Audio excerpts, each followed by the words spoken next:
Welcome to Brightly You Radiant Being encourages and invests in the radiance we all carry so you can shine your brightest. This season, we're embarking on a journey of personal growth and reflection as we explore the depths of the human experience. We'll use our good and bad experiences, friendship, and passions to inspire thought-provoking conversation and soul-driven advice to better help you create a life worth living and step more brightly into yourself inch by inch. Hi, Amy. Hello, Tracy. So I have to say, you are seeming brighter, more brightly, like that you've stepped more brightly into yourself a few more inches. What's going on lately? Have you maybe hit a milestone? I have hit a milestone. I know that I think we shared it last week. I Who knows? But I did indeed. When I went to the hotel in I think it was the reset. Yes, Mhm. during the reset episode, I had that cool hotel background, and I spent 4 days at a hotel just to concentrate on once again finishing this book. And I did indeed finish it. You wrote a book. That's so funny. And you know what, Tracy? I didn't like when I finished it. Yes, I kind of sat back and went, wow, okay, I did it. But it wasn't overwhelming. It wasn't like I wasn't fully overjoyed. I didn't have grief. I know sometimes when you accomplish something, there can be a little bit of grief because it's like, well, what do I do now? I Yeah. didn't, I didn't have either of those. Yes, it felt great. And yes, it was like, wow. But I kind of wonder because, I was all alone. I was at the hotel. And then I just created a little cover on Canva and was like, here it is, Yeah, um, I mean, it feels a little anticlimactic, right? Like, here's a major thing for you, yeah. and you're just at a computer at a keyboard by yourself, and just like a huge Yeah. firework worthy moment just happened in your life, right? All this effort that nobody saw, right? Like Olympians, we can watch them train, we can watch them at trials, we watch them compete, we watch them on the podium, and here just like all this, effort and thought and probably some sweat and tears that went into it, right? And Yeah. it's just done. I wonder if I had just been like head down 8 months writing and then finished it, if that would have felt different than what I'm not sure how many years it took me Well, when did you start? because it wasn't like I worked on it continuously, right? Worked on it, set it aside for months at a time, took it out, I mean, worked I on it a don't think little you bit. can weigh one practice heavier than another, right? Like I don't think there's anything more admirable about somebody that can sit down and crank it out in a dedicated time versus somebody who stuck with a goal of theirs and saw it to completion while achieving other goals, while That's achieving true. other responsibilities. I have to imagine somebody who can crank out a book, especially unpublished authors and not what they're making their money on, right? You're letting other responsibilities and roles in your life suffer to some degree or taking from them to do that kind of effort. Sure, sure. And Yeah, you've hosted a podcast for 4 years. This is episode 138, mind you. that's true. That is true. And yeah, I guess what put like that, Tracy, then I think that now I'm like, wait a minute, you did stick with this. Like yes, you had lots of pauses, lots of redirects, lots of being involved in other things, but I did stick with it. And So I could have easily said, I'm just going to forget it. it could still not be done today, right? Like it could still be ongoing. Even or like you said, you could have just chosen to stop and not finish it. But I think my friend Cindy was like, okay, I've had enough of this. I'm gifting you this time at a hotel and you're going to finish it. well, I love that because we talk all the time and you acknowledge at the top of the show, achievement, what is it? happiness does not lie on the other side of achievement, right? That Ben Right. Bergeron quote I keep going back to, that even like the most skilled athletes or people who like actually literally get gold medals usually stand there and like you said, what's next, right? Like we're more a process, we're more a journey kind of a being. But what role did the self-belief play in sustaining the commitment to your dream over the years? Oh, Because I think it seems like you have some external, help, but I think I okay, that's a great question. And the minute you asked it, I was like, oh, because I've always thought of myself as a writer, as an author, and I needed to make that a reality. I needed it to be real in externally and not just you're a writer, yeah, you it know. wasn't a dream to be a writer. It was a dream to have a finished book. You already believed and saw yourself as the author. That's huge. Yeah, I think it is. And I also think that it's even bigger because one time, okay, I'm going to take a little aside. I used to belong to Midwest Fiction Writers. It's like a local offshoot of Romance Writers of America, and we would meet. Gosh, would we meet weekly? Now I can't even remember. Sorry, everyone. Anyways, great group of people, mainly women. And I remember one time Rick had to drop me off for the meeting. Uh, I don't know if my car was in the shop, whatever. And he said, just remember this, the only thing those women have that you don't is the support of their husband. Thanks, darling. So even, and yes, it was a joke, but it also wasn't a little bit. Now, was he so unbelievably proud of me and happy for me when I finished? Yes. But just today, our neighbors have a cabin, and I watch their dog for them a bit. And so they always say, pick a weekend or something and go to the Yeah. cabin. And so I thought, oh, wouldn't that be great? I could do another deep dive writing session at a cabin this time. And Rick said to me, so are you going to bring anyone? I said, no, I think I just write. He said, what? You just finished your book. You finished your book. I'm like, well, no, I'll write the next one. And the look on his face, I said, did you think it was a one and done thing? Like I To him, his happiness did lie on at the end of your achievement. exactly. Oh, so something future authors to keep in mind. Manage your partner's expectations with Yeah. your long-term dreams and goals. I guess like your dream has grown then, right? It's not just to publish a book or write a book, it's to publish that and then write a sequel, publish that, and your dream is to have a series. My dream is to have a series and then to have another series and then to have I actually want to transition because this is a young adult and I'm committed to it's a trilogy. I'm committed to finishing that. But then I want to write now I'm like, do you know what? I want to write an older I want my main character to be an older woman more in line with myself so that I feel like I could write more in that aspect. And I think that you know, some fun literary books, it's getting better. There Yeah. are older characters now, older female characters, but I still think it's lacking a little bit. So, yeah. So would you say the completion or reaching, the one dream has spurned these others and allowed them to grow, or was it always a part of it? What I These additional series, additional topics, always a part of it. it was Always going always to a be. part of it. And Yep, it I just was always going to, I have so many.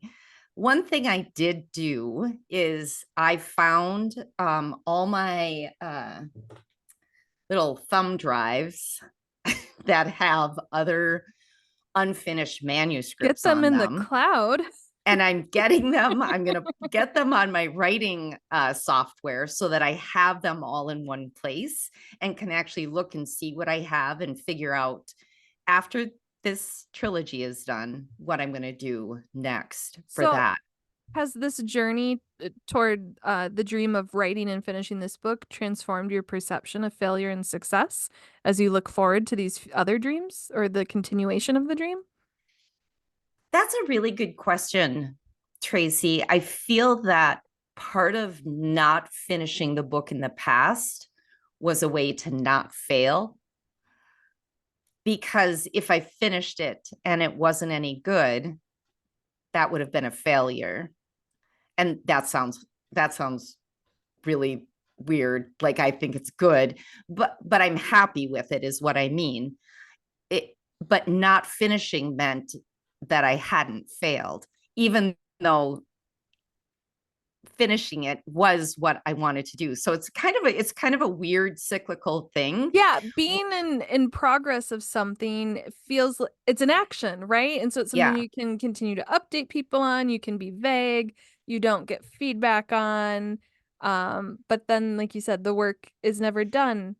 Yeah, and every once in a while when I decide to do NaNoWriMo, it saves your previous, it saves all your work. And when I think it might have been last year I saw it and it was like, wait, when did I start writing this? That didn't feel good. That Ooh. did not feel good. Oh, okay. Well, wait then, because our podcast is kind of about a lot of things, right? Oh, how with that last statement in mind, how do you balance your desire to manifest the dream, but then hold it with that patience required to for divine timing to allow it to unfold, right? So like you felt disappointment because you had like this representation of not hitting a milestone, but at the Mhm. same time, like, did it also feel like you had to be where you are today to have the product you have right now? Oh, That was a lot of questions. Sorry. no, but I get it. I get it. And I have thought about this, not with that precise question, but I have thought about that before. Because the direction that the book was going in was a little bit different than the direction ended up going in. And was it because I let it marinate for so long and ideas bubbled up, and I gave it the space to bubble up? Hmm. Or would those ideas and plot have bubbled up no matter what, even if it hadn't taken me years? And I don't have an answer for that. I Well, okay, so were there any moments of like an intuitive guidance? You know, you've kind of talked about an inner knowing, like I am an author and I just have to birth the book to the world, right? But like any moments where you had like an intuitive sense that guided you towards staying aligned with this book as a part of achieving the larger dream? Well, I don't know about intuitive guidance. I mean, I have had intuitive hits where it's just been like, oh, but is that an intuitive hit or is that just an idea? But there was also another, I've also had, I've been with someone who is an intuitive who said, oh, yes, you're going to, like, this book is going to be written, it will be published, but then there'll be this other book that will really take off. So then, of course, my brain is like, what?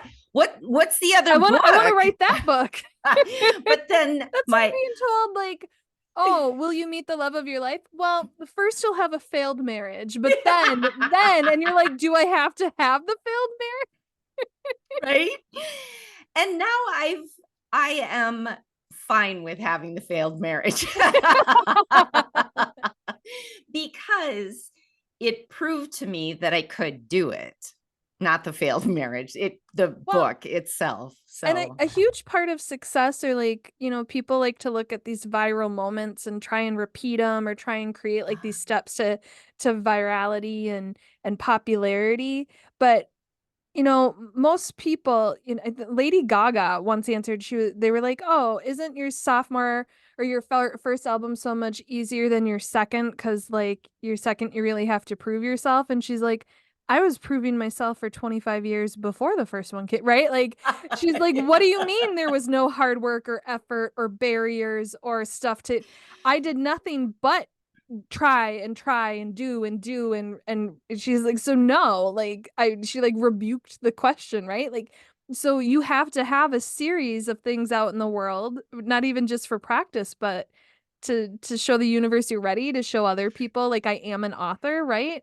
Yeah, yeah. A lot of people will say, and I don't know who these people are, but I've heard the statement, you have to have written at least 1 million words before you can even consider yourself a writer, a good writer, an author, whatever the statement was, but it's 1 million words. And at first I remember feeling just so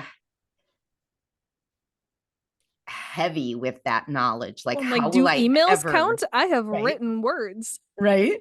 Only now I think about it and I think about all my Yeah, half you were there at the time, manuscripts. right? I'm gonna add up all the words. I Damn have it, I know it's a 19 million. unfinished books. I am there. Okay, so well, how, in what ways then do you perceive this journey towards achieving the dream as a reflection of your spiritual growth and evolution then? Because it seemed like you had to have a deep inner knowing, a trust in the timing of it and in yourself to get there.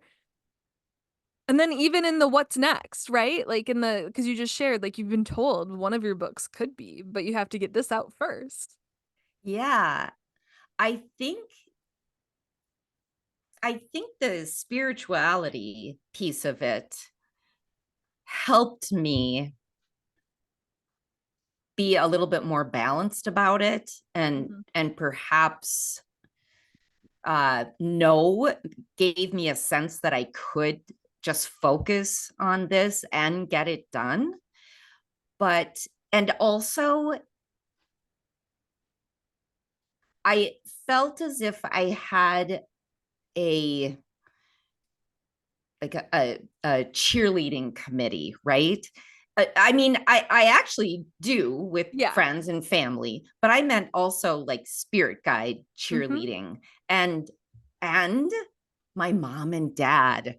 And so there was a piece of me that was like, well, this is for, and I dedicated it to them. It's like, this is for you.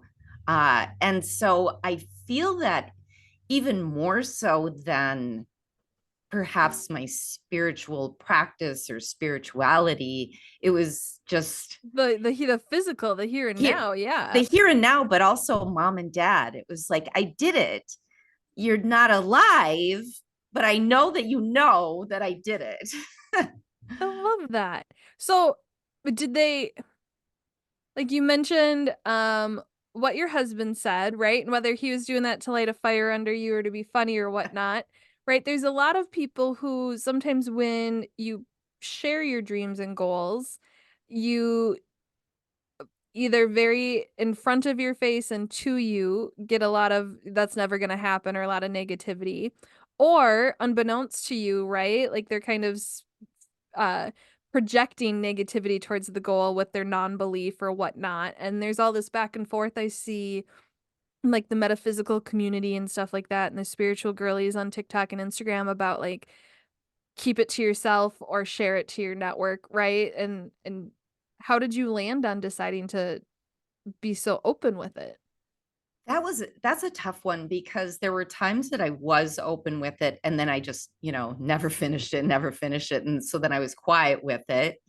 And then yeah, I think it was just the podcast. I was like, I may as well talk about it because maybe that will be more of an accountability for me Mm, if I do talk about it and share it.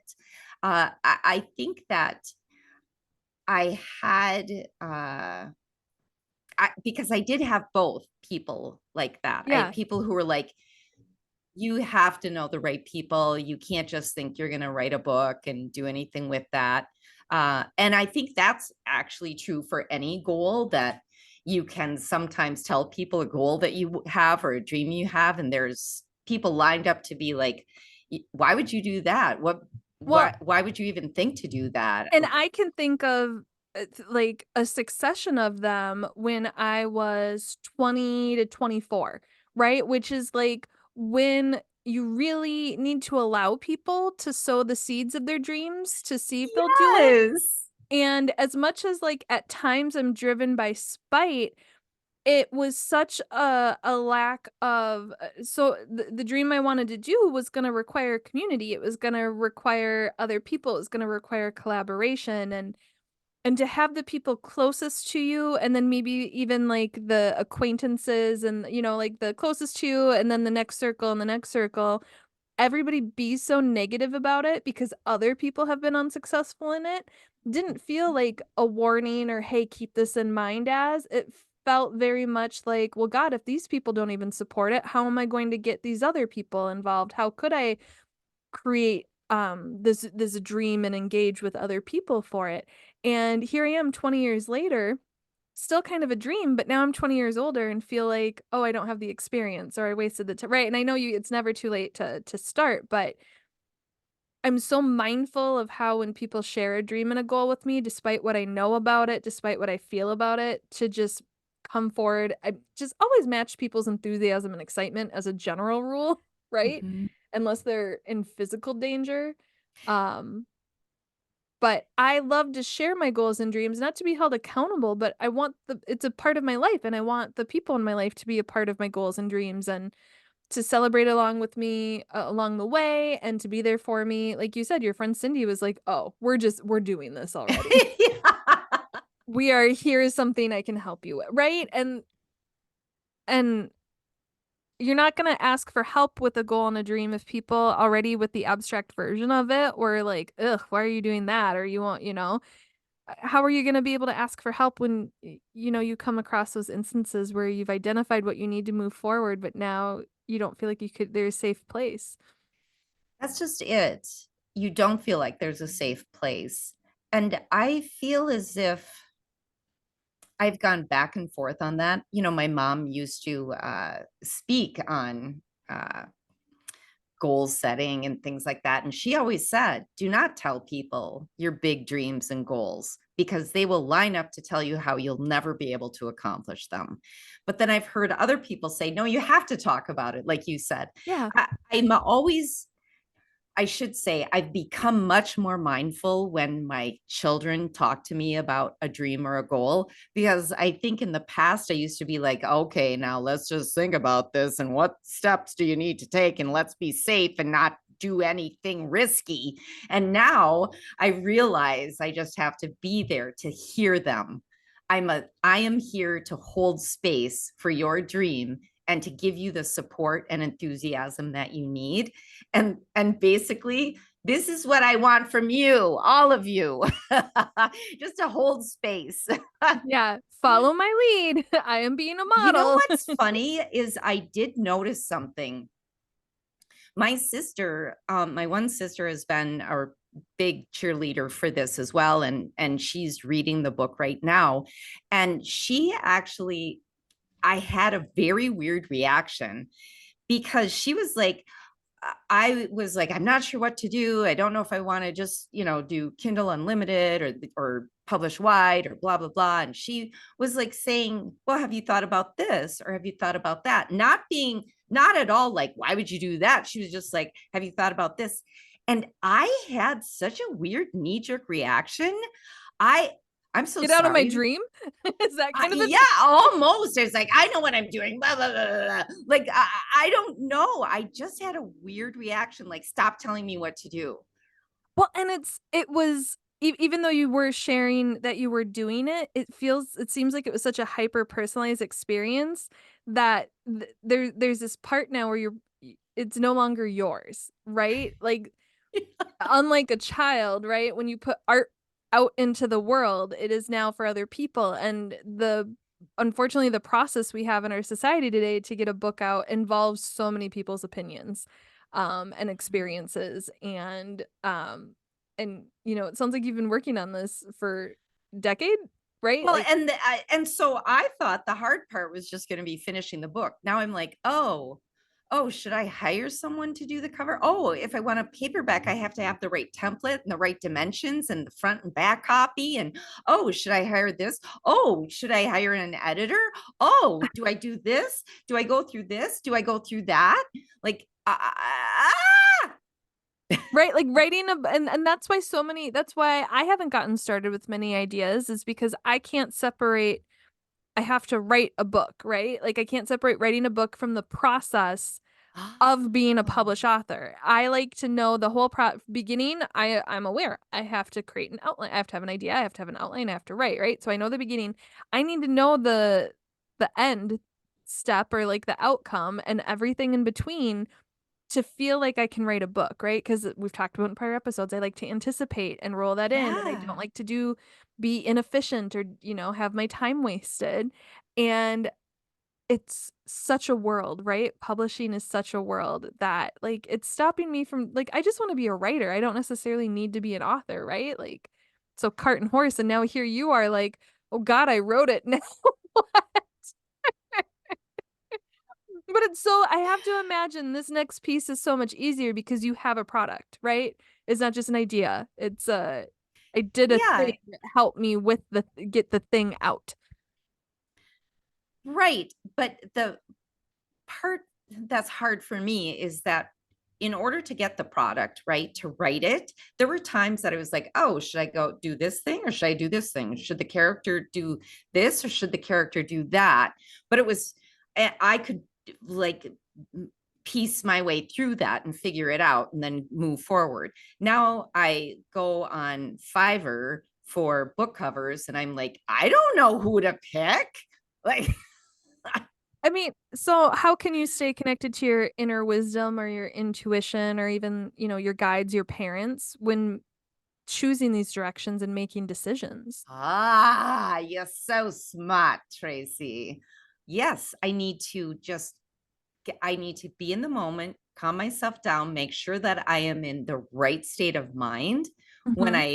I also think I need to consider what I the finished product that I want and then see who could best do it and then pull some tarot cards. Well, and then that's just it, right? Again, more with balance. Well, I Yeah. guess we have an episode called Balance, but it could be a subtitle. But like, so there's this desire for planning and structure and decision making, and balancing it with like this need to stay open to unexpected opportunities, right? Within this and Yeah. connecting and networking and kind of like how your friend came to you or like that, uh, connection to source or whatever informing you got to get this out for the next success to happen like there's just a balance with the unexpected that is so hard when you're like it's done I did the thing it's done. Well, and I have a little bit of my mom in me where it's done. Just make a decision. Just here, just slap this cover on it. Here, just get it up on, Amazon. Just do it. Like there, I can feel every once in a while, I feel that anxiety inside of me, like just get it up there. But then I tamp it down and I go, no, you're going to take your time with this. It's the You're, fourth trimester. what? You've never heard oh so okay so pregnancy has three trimester or has obviously tri Oh, is in it right so fourth trimester doesn't make sense but it does so in pregnancy, because we've been equating birthing a book, right? So you mhm. have your three trimesters and then the baby comes out. But there's this whole idea around the fourth trimester of the baby and the needs of the baby and the mom still connecting its first 3 months out of the womb and That how makes that's kind of different. perfect sense. And Yeah. so you're in that space of that frazzledness of the new parent trying to figure out this thing they have I that's in love their it. hands that they're Yeah, responsible for. I love I mean, it. how do I pick a pediatrician? How do I dress it? What do they eat? When do they sleep, right? Like you're doing all that in the world of publishing and book design and all of that. And so, yeah, you don't and you have all these experts and guides much like parenthood giving you conflicting advice on what to do. And unfortunately, I'm also that person who goes on YouTube and is like, how to publish a book? What's the best way to do? Should I publish wide? Should I do Kindle Unlimited? And then I hear this person, hear that person, hear this person, hear that person. We have an author who listens to our podcast, who I've connected with before, and I should probably reach out to her Listen, because you she have has a couple given of me, friends who have written some well, books. yes, the my friend who gifted me the hotel has written many books, but she Yeah. has a publisher. So uh yeah, I should probably reach out, but she gave me some really good advice, but she told, the author who listens to our podcast told me, you should wait until you have two books. You should wait until you have two books Mm. written before you get it up on Amazon. I don't think my anxiety can wait that long, but we'll Well, see. and so yeah, so some of that more of that inner work of, is it my anxiety or is it my intuition? Right? Do I feel frazzled because I'm not listening to my deeper calling? Or is this, like you said, the anxiety's bubbling up? Yeah. Yeah. Oh, I hadn't even thought about that. And we talk about that. Okay, so let's reframe it a little bit more then. Bring it back Yeah. to season 3. Where on the hero or heroine's journey would you put yourself with all these conflicts but these successes and achievements? Well, I'm past the cave, What was so the cave was writing? the innermost. Yeah, I think the cave was writing. Well, and finishing it, I think, was getting out of the cave, right? Mm-hmm. Yeah. I think I am. I mean, I know that the trials happen, I think, before the cave.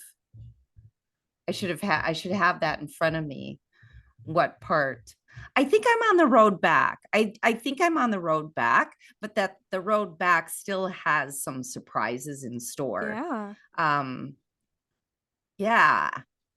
And I guess just saying that makes me feel like you're on the road back. You're good.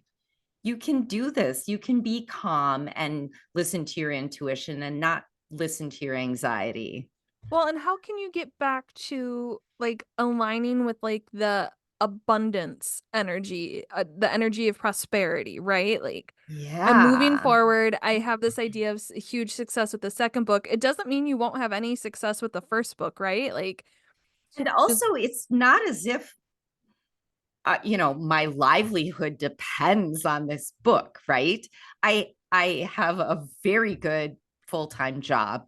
So I mean, I have that privilege of yeah. having a full-time good job.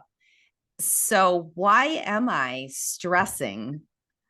Why can't I? Yes, so I can get back into the abundance. And I feel like if I step into it as the abundance of